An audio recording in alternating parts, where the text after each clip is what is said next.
मित्रों नमस्कार, मैं दीपक मिश्रा। अ, आप सभी को पता होगा कि अभी आप सांसद राघव चड्ढा ने टेलीकॉम कंपनियों को लेकर एक बहुत ही अच्छे टॉपिक पे उन्होंने संसद में इस मुद्दे को उठाया था कि क्यों टेलीकॉम कंपनियां महीने को 28 दिन का बना के और 28 दिन की वैलिडिटी बेच रही हैं।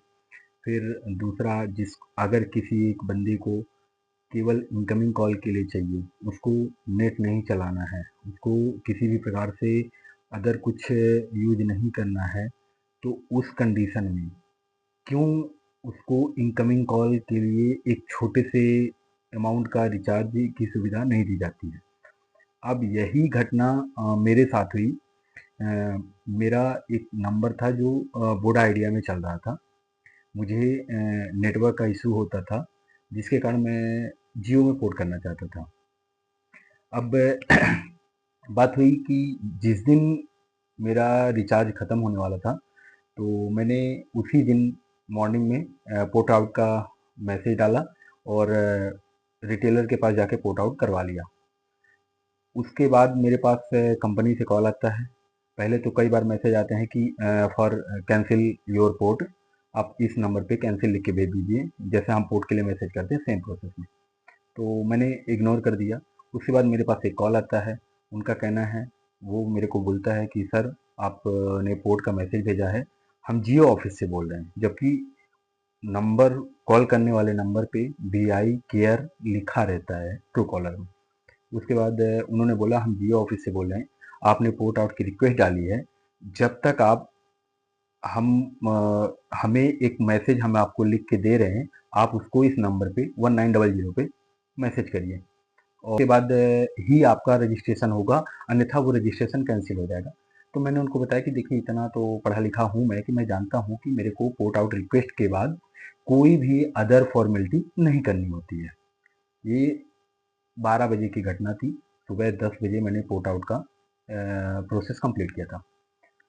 अब उसी दिन 3 बजे के करीब मेरे फ़ोन की इनकमिंग भी बंद कर दी जाती है।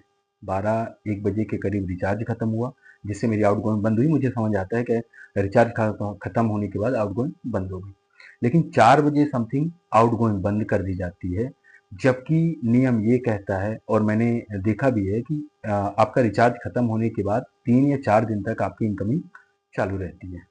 लेकिन उसी दिन 4 बजे मेरी इनकमिंग तक बंद कर दी जाती है और 3 दिन, फ्राइडे की बात थी, सैटरडे, संडे, मंडे रात में 11 बजे मेरे सिम जियो में पोर्ट हुई।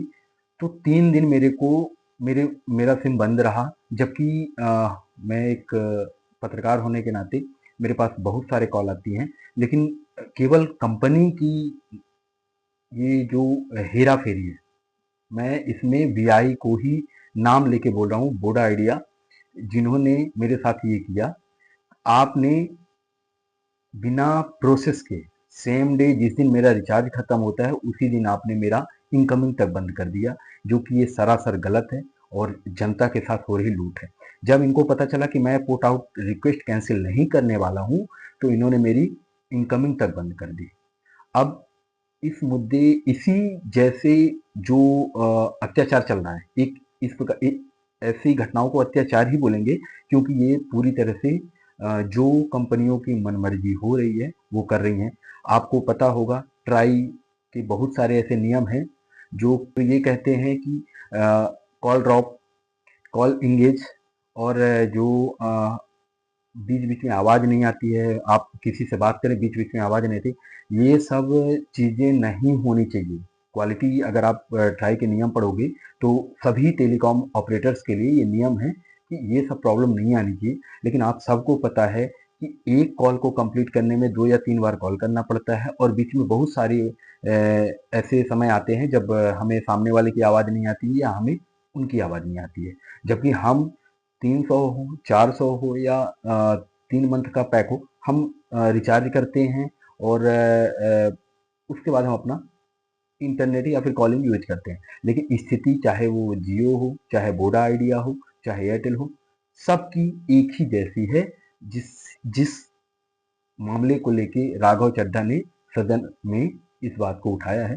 तो आप सभी से यही निवेदन है कि राघव चड्ढा का जितना हो सके आप सपोर्ट करिए, क्योंकि भी कुछ समय से राघव चड्ढा जी को मैं देख रहा हूँ, उन्होंने पब्लिक फोरम को लेके इतने सारे इश्यूज हैं जिनको वो बारी बारी से उठाते जा रहे हैं, और हद तक कई मामलों में उनको जीत भी मिली है। जैसे कि आपने रेपिडो और ब्लिंकिट वाले उसमें देखा होगा मामले में, सरकार ने उस पर नियम बनाए और जल्दी ही सुनवाई की गई। तो मुझे उम्मीद है कि राघव चड्ढा जी को हम सपोर्ट करेंगे, और राघव चड्ढा जी ऐसे ही जो जमीन से जुड़े हुए मामले हैं उनको सामने लाएंगे और सदन में इस पे चर्चा